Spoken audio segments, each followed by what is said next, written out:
За време на изборната кампања бевме сведоци на сексистички коментари кон жените во политиката, додека родово базираното насилство кулминираше во онлайн просторот. Како медиумскиот простор да стане побезбеден за политичарките и да не придонесува за ширење на родово штетни наративи? Одлично прашање. Ако може прво само да се согласам со вас, навистина изборната кампања беше полна со сексистички говори, говор на омраза, особено спрема кандидатките, и сосема сте во право, тие најчесто се случува во онлайн просторот и особено на социјалните мрежи. За жал, кај нас социјалните мрежи секако не подлежат на државната легислатива, но и онлайн порталите не подлежат, не се регулирани со македонското законодавство.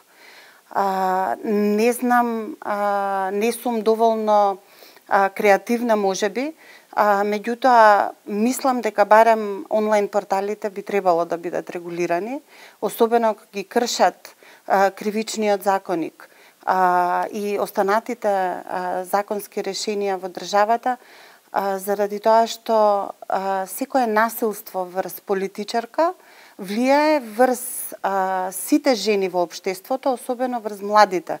Ние се помалку и помалку ќе имаме жени и девојки кои што ќе сакаат да се бават со политика.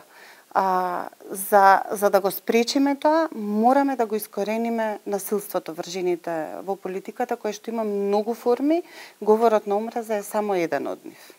Во медиумите забележувавме и сензационалистички наслови, без притоа да се даде некој критички осврт кон самата содржина. Да, сензационалистичките наслови не се имуни само или не се користат само за теми кои што се поврзани со политичарките, тие се користат на секое поле. Меѓутоа, особено се опасни во однос на тоа кога се зборува за политичарките, за жените, заради тоа што ги подхрануваат родовите стереотипи, со кои што сите ние сме растеле.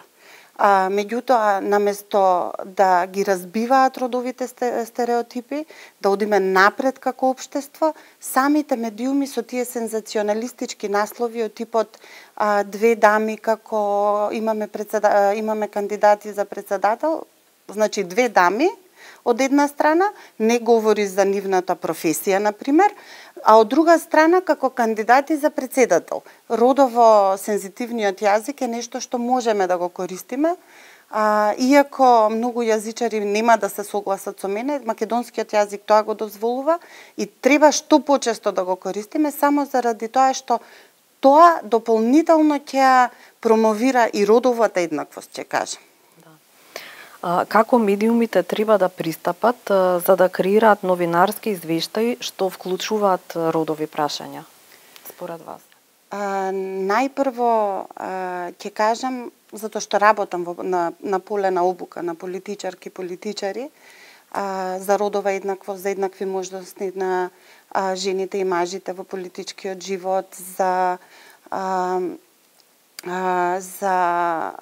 заедничка борба и напори за унапредување на родовата еднаквост и политичкото учество на жените, ќе кажам најпрво со обука. Значи, верувајте, тоа што сум жена не значи дека јас сум автоматски родово сензитивна.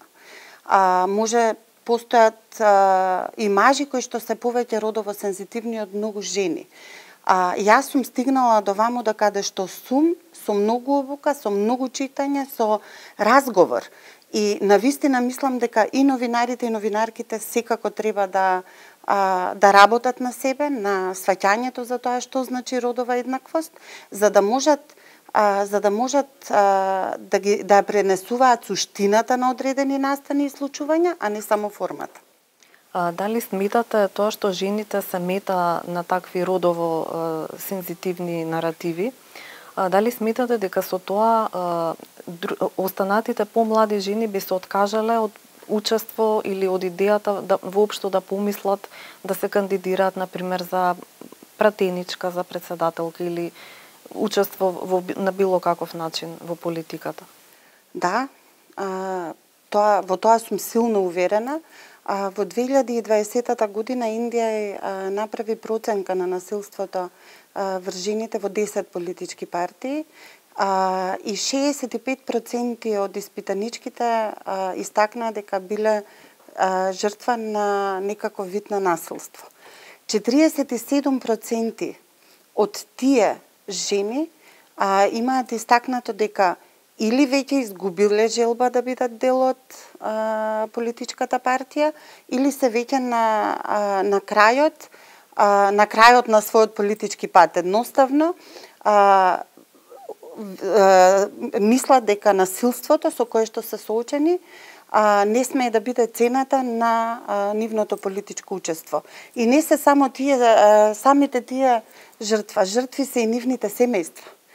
Децата, сопругот или сопругата, дури пошто имаме и мажи кои што се на некој начин жртви на насилство. Секогаш кога насилството е упатено кон една личност, кон една жена, жртви се многумина околу таа жена.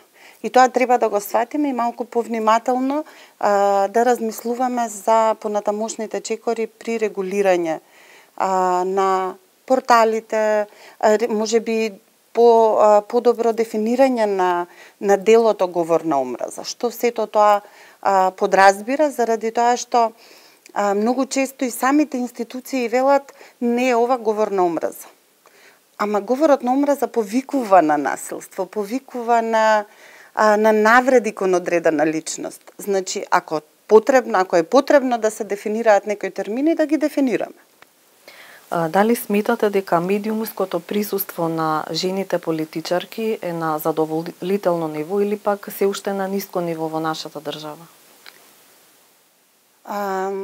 За разлика од тоа што мислам дека беше предпоследниот извештај за, само еден пример, предпоследниот извештај за квалитетот на дебатата од претходниот парламентарен состав, каде што од 10 пратеници, 5 беа прворангирани како најактивни, ние тие жени не ги гледаме како покриени во медиумските стории. Мислам дека едноставно, иако имаме квалитетни жени во општествено-политичкиот живот, на крајот, како гости во дебатни емисии, како гости за давање или изјава или дури како панелисти, едноставно жените не се доволно присутни.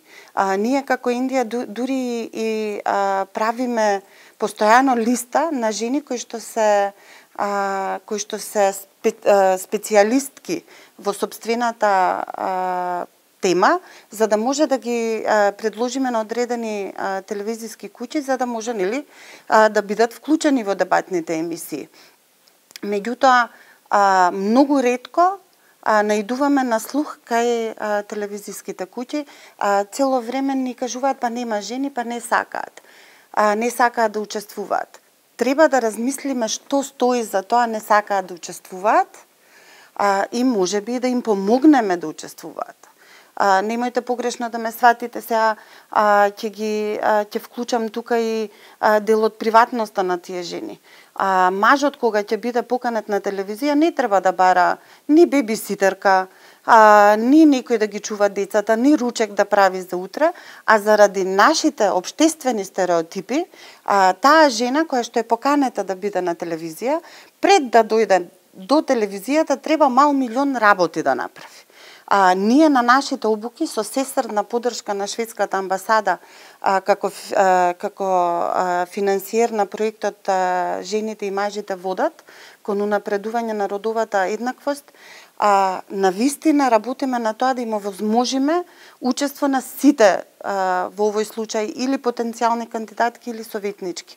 Обезбедувавме креативни активности да можат мајките да дојдат со своите сопствените деца на обуки. Значи мораме да креираме можности, се дур има потреба од одредени дополнителни активности кои што жената треба да ги направи. Ви благодарам за разговорот.